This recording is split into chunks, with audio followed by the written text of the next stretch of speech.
Rice কুকারে বানানো ঝটপট চিকেন বিরিয়ানি রেসিপি। আসসালামু আলাইকুম এভরিওয়ান, কেমন আছো তোমরা সবাই? আশা করি তোমরা সবাই খুব ভালো আছো। তো আজকে আমি তোমাদের সাথে শেয়ার করব আমার বানানো বিরিয়ানি রেসিপি। আর এই বিরিয়ানিটা আমি রাইস কুকারে বানিয়েছিলাম এবং খুব ঝটপট এবং তাড়াতাড়ি এটা হয়ে যায় এবং খুব সহজেই এটা বানানো যায়। তো চলো রেসিপিটা শেয়ার করা যাক। তো প্রথমে তোমরা দেখতে পেলে আমি পোলাওর চাল নিয়ে নিয়েছি এবং সাথে গোটা মশলা নিয়েছি, আলু বোখরা নিয়েছি।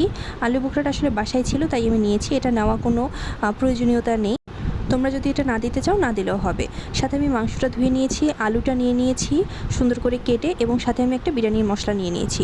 আমি এখানে হায়দ্রাবাদি বিরিয়ানির মশলা নিয়েছি, তোমরা চাইলে যে কোনো বিরিয়ানির মশলা নিয়ে নিতে পারো। এখানে স্পেসিফিক কোনো বিরিয়ানির মশলা নিতে হবে এমনটা নেই, কারণ আমি এই বিরিয়ানিটা খুব সিম্পলভাবেই করছি, একদম বাসায় দুপুরে যাতে খুব সিম্পল একটা খাবার খাওয়া যায় সেভাবেই, কিন্তু আবার সাথে একটু খাবারটা বেশ মজাও লাগবে সেরকম একটা বিরিয়ানি রেসিপি আমি করছি।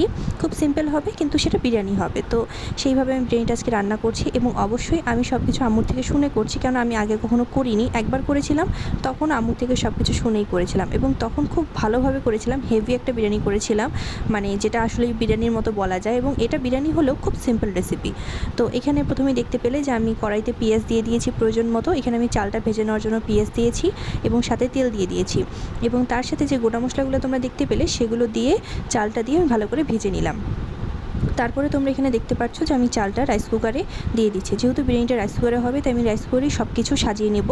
কড়াইতে প্রথমে একটা একটা করে সব কিছু রেডি করে নিয়ে আমি সব কিছু রাইস কুকারে দিয়ে দিব, এবং তারপর যে আলুটা কেটে রেখেছিলাম এখানে কড়াইতে সামান্য তেল এবং লবণ দিয়ে সেই আলুটা একটু হালকা করে ভেজে নেব।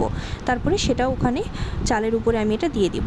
আর এই বিরিয়ানি রেসিপিটা কিন্তু আমি করেছিলাম প্রায় 1 মাস আগে, আমার আব্বু আম্মুর অ্যানিভার্সারির দিন, আসলে অ্যানিভার্সারির আগের দিন করেছিলাম। তো রেসিপিটা শেয়ার করতে অনেক দেরি হয়ে গেল। এবার এখানে আলুটা দিয়ে দিয়েছি, সেই ক্লিপটা আমি নিতে ভুলে গিয়েছিলাম। তো এখানে তারপরে মাংসটা রেডি করার জন্য আমি কড়াইতে পেঁয়াজ মরিচ নিয়ে নিয়েছি এবং সাথে কিছুটা তেল দিয়ে দিলাম। এখন এই পেঁয়াজ মরিচটা খুব ভালো করে ভেজে নেব কিছুক্ষণ। তারপরে এখানে প্রয়োজনীয় মশলাপাতি দিয়ে মাংসটা দিয়ে আমি খুব সুন্দর করে সেটা কষিয়ে নিব। তো এখানে আমি সামান্য আদা বাটা, জিরা বাটা এবং রসুন বাটা দিয়েছি। আমি কোনো কিছু পরিমাণ ঠিক করে বলছি না, কেননা আমি সব কিছু আম্মুর থেকে শুনে করেছি। আমি যতটুকু চাল করেছি, যতটুকু মাংস নিয়েছি সেই হিসাবে আমি সব কিছু করেছি। তোমরা যদি পরিমাণগুলো জানতে চাও তাহলে আমাকে অবশ্যই কমেন্ট করে জানিও, আমি তোমাদেরকে সেখানে বলে দিব। এবং তারপরে এখানে আমি লবণ দিয়ে দিলাম। এখানে কিন্তু কোনো মশলা যাবে না, শুধু লবণই যাবে, এবং এই যে বাটা মশলাগুলো দিলাম সেই মশলাগুলোই যাচ্ছে। তো তারপরে পেঁয়াজ মরিচটা খুব ভালো করে কিছুক্ষণ আমি মশলাগুলোর সাথে মিক্স করে নেব এবং তারপরে এটার মধ্যে মাংস দিয়ে দিব। এই বিরিয়ানি রেসিপিটা খুব সিম্পল এবং ঘরোয়াভাবেই হয়। তোমরা যদি কেউ বিরিয়ানি খেতে চাও কিন্তু মনে হয় যে একটু যাতে হালকা হয় খাওয়াটা, তাহলে এই রেসিপিটা অবশ্যই ট্রাই করতে পারো, এবং এটা একটা পারফেক্ট রেসিপি সেক্ষেত্রে আমি বলবো। এবং তারপরে এখানে আমি মাংসটা দিয়ে দিয়েছি। মাংসটা আমি খুব সুন্দর করে ধুয়ে নিয়েছিলাম। মাংসটা দেওয়ার পর আরও বেশ কিছুক্ষণ এটা নাড়াচাড়া করে নিতে হবে এবং মাংসটাকে খুব সুন্দর করে কষিয়ে নিতে হবে। আসলে মাংসটা এখানেই যতটা কুক হওয়ার হবে, তারপরে তো আমি রাইস কুকারে দিয়ে দিব। রাইস কুকারে এটা আরও বাকিটা কুক হয়ে যাবে। তো এই জন্য মাংসটাকে খুব ভালো করে বেশ অনেকক্ষণ ধরে কষিয়ে নিতে হবে। আর এখানে যে এখন আমি বিরিয়ানির মশলাটা দিয়ে দিচ্ছি, আমার কাছে হায়দ্রাবাদি বিরিয়ানির মশলা ছিল, আমি তাই এটাই দিচ্ছি। তোমরা যে কোনো বিরিয়ানি মশলা এখানে ইউজ করতে পারো, এমনকি তোমাদের যদি বাসায় বানানো কোনো বিরিয়ানির মশলা হয় তোমরা সেটা দিয়েও এটা করতে পারো। তোমরা যে মশলাটা খেতে পছন্দ করো তোমরা সেই মশলাটা দিয়েই করতে পারো। আসলে এই হায়দ্রাবাদি বিরিয়ানি মশলাটা ভাইয়া এনেছিল অনেক দিন আগে। আমার চ্যানেলে আরেকটা বিরিয়ানি রেসিপি শেয়ার করা আছে, সেটা হচ্ছে ভাইয়ার বানানো বিরিয়ানি।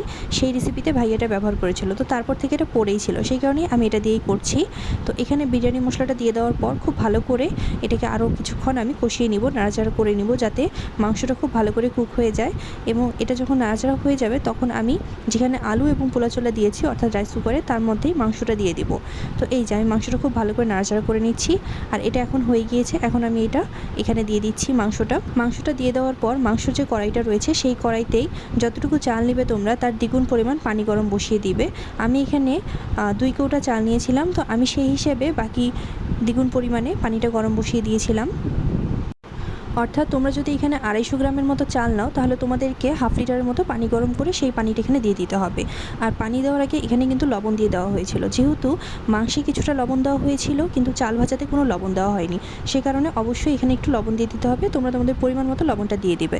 লবণটা আম্মু দিয়েছিল, সেই কারণে ওটা ক্লিপ নিতে আমি ভুলে গিয়েছিলাম। এবং তারপরে যে গরম পানিটা করলাম সেই গরম পানিটা দিয়ে এখানে যে রাইস কুকারে বসিয়ে দিয়েছি এবং রাইস কুকারের লাইনও দিয়ে দিয়েছি। 4-5 মিনিট হয়ে যাওয়ার পর যে আলু বোখরাটা রয়েছে সেটাই যে উপর দিয়ে আমি দিয়ে দিব। এটা দেওয়া দরকারি না, আমার কাছে ছিল তাই আমি দিয়েছিলাম। তো বিরিয়ানিটা খেতে খুব মজা হয়েছিল। তোমরা অবশ্যই এটা বাসায় ট্রাই করে দেখো এবং আমাকে কমেন্ট করে অবশ্যই জানিও রেসিপিটা কেমন লাগলো। রেসিপিটা ভালো লাগলে অবশ্যই লাইক করে দিও, শেয়ার করে দিও এবং আমার চ্যানেলটাকে অবশ্যই সাবস্ক্রাইব করে দিও। তো এখানে বিরিয়ানিটা রেডি হয়ে গিয়েছে, তোমরা দেখতেই পারছো। ওকে বাই, দেখা হবে নতুন কোনো ভিডিওতে।